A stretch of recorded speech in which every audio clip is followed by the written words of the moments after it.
1er février.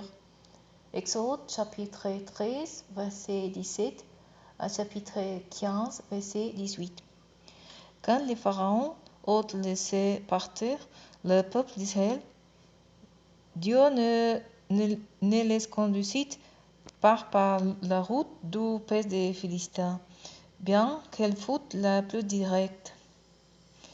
Car il s'était dit, s'ils devaient affronter des combats, ils pourraient regretter leur départ et retourner en Égypte.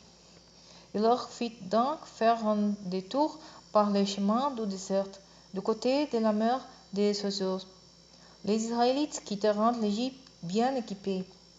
Moins important les ossements de Joseph, puisque celui-ci en avait solennellement juré les Israélites en leur disant, Dieu ne manquera pas d'intervenir en votre faveur, alors vous emporterez mes ossements avec vous. Les Israélites partirent de Sukkot et campèrent à Étam, en bordure du désert. L'Éternel marchait à leur tête, les jours dans une colonne de nuée pour les montrer le chemin, et la nuit dans une colonne de feu pour les éclairer, afin qu'ils puissent marcher de jour et de nuit. La colonne de nuée ou la colonne de feu se trouvait en permanence à la tête du peuple. L'Éternel transmit ses instructions à Moïse par les Israélites et dis-leur de revenir camper devant Pi-Hahiroth, entre Migdol et la mer. Vous dresserez vos tentes en face de Baal-Tsephon, au bord de la mer. Le pharaon pensera, les Israélites se sont égarés dans le pays, le désert les tient emprisonnés. Je rendrai obstiné le cœur du pharaon, et il se lancera à votre poursuite. Mais je manifesterai ma gloire à ses dépenses et aux dépenses de toute son armée, et les Égyptiens sauront que je suis l'Éternel. Les Israélites se conformeront à ces instructions. On va informer les pharaons que le peuple d'Israël avait pris la fuite.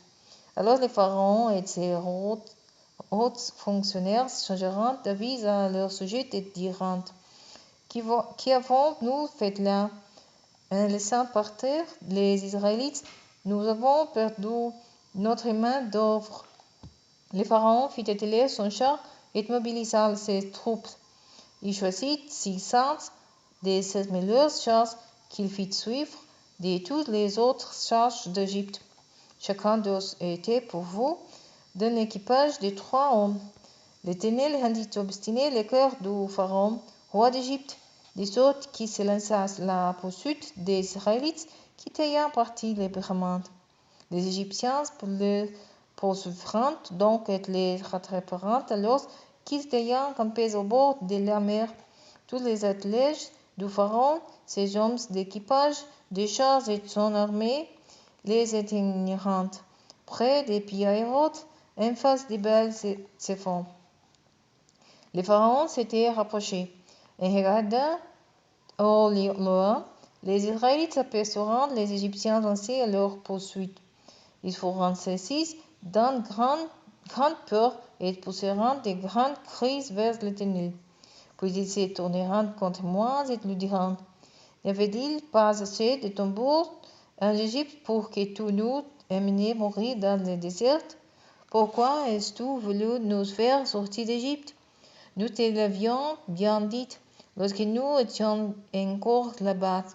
Laissez-nous tranquilles, nous voulons être esclaves des Égyptiens. Car mieux vaut pour nous cela que de mourir au désert. Moi leur répondit, N'ayez pas peur. Tenez-vous là où vous étiez et regardez. Vous verrez comment l'Éternel vous délivrera en ces jours.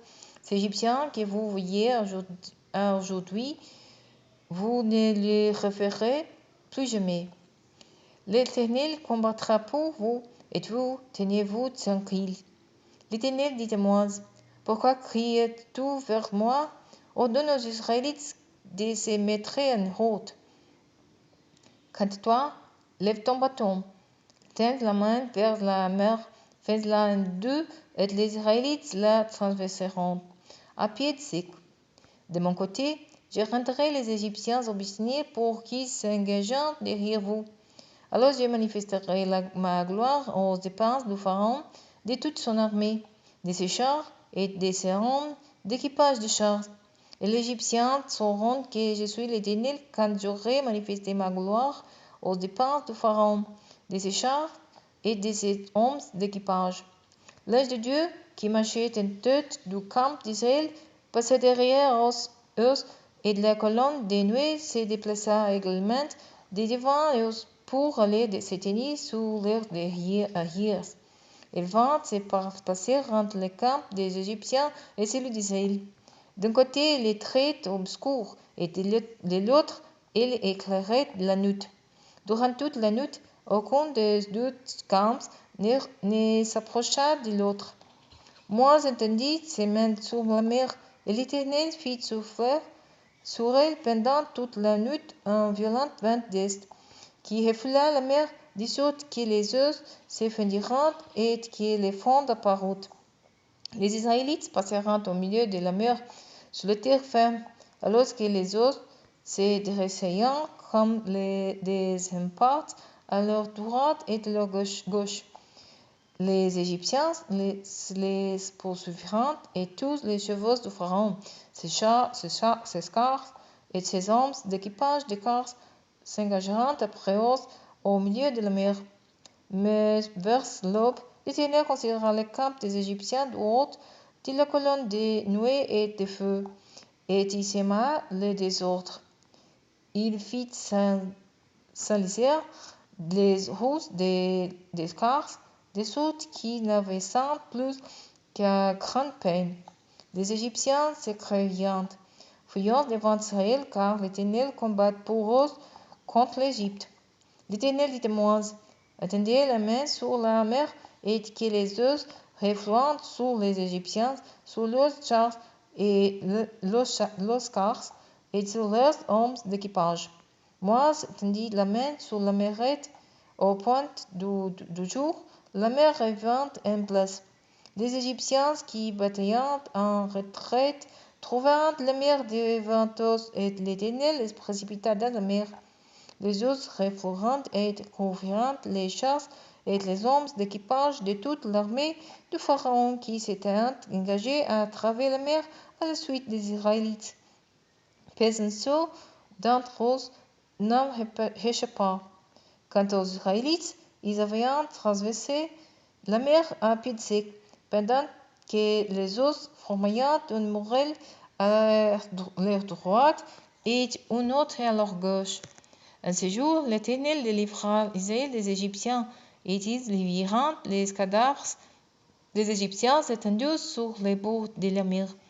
Israël vit la grande puissance que l'Éternel avait déployée contre les Égyptiens, et le peuple eut de la crainte envers l'Éternel.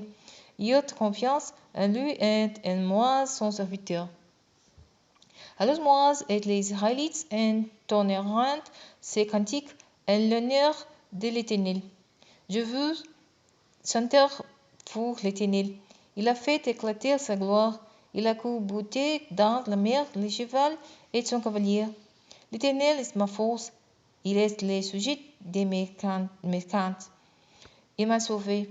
Il est mon Dieu. Je le louerai. Et je l'exalterai, lui, le Dieu de mon père. L'Éternel est un grand guerrier. L'Éternel est son nom. Les chars du Pharaon et toute son armée, il les a jetés à la mer, et l'élite de ses combattants a été engloutie dans la mer des roseaux, et les flottes les ont recouvertes. Ils ont coulé comme une pierre dans les profondeurs de l'abîme. Ton bras droit, l'Éternel, a fait éclairer sa puissance.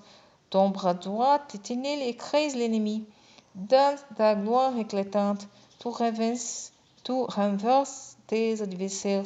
Tu déchaînes contre eux les feux de ta colère, et ils sont consumés comme des brins de pelle sous l'action de ton souffle. Les eaux se sont amoncelées. Les flottes se sont dressées comme un rempart, et ils se sont figés. au milieu de la mer. L'ennemi se disait: je les pourchasserai et je les atteindrai, je m'emparerai d'un boutin, je m'en ressasserai, je tirerai l'épée, je me saisirai d'eau. Tout a soufflé, et la mer les a recouverts. Ils se sont enfoncés comme des boucs de plomb dans les puissantes eaux. Qui, parmi tous le Dieu, ô Éternel, qui est semblable à toi? Est-ce qui est comme toi, pareil de sainteté, et redoutable et digne de louange, opérant des prodiges? Tu entends ton bras droit, et la terre engloutit nos poursuivants. Dans ton amour, tu as conduit ces peuples que tu as libérés, et tu les dirigés par ta grande puissance vers ta demeure sainte. Le peuple l'ont appris, et ils en ont tremblé. La terreur a saisi les gens des Philistins. Déjà les chefs des dons sont épouvantés, les princes de Moab se mettant à trembler, tous les Cananéens en perdant le courage. L'angoisse et la panique s'abattant sur tous. Ton action extraordinaire les a tous pétrifiés. Jusqu'à qu'est passé ton peuple, ô Éternel. Jusqu'à qu'est passé ce peuple que tu t'es acquis. Tu les amèneras et tu les prendras sur la montagne qui t'appartient, au lieu que tu destines à être dans les murs, ô Éternel, jusqu'à ton sanctuaire, ô Éternel, que tes mains ont fondé. L'Éternel régnera à perpétuité.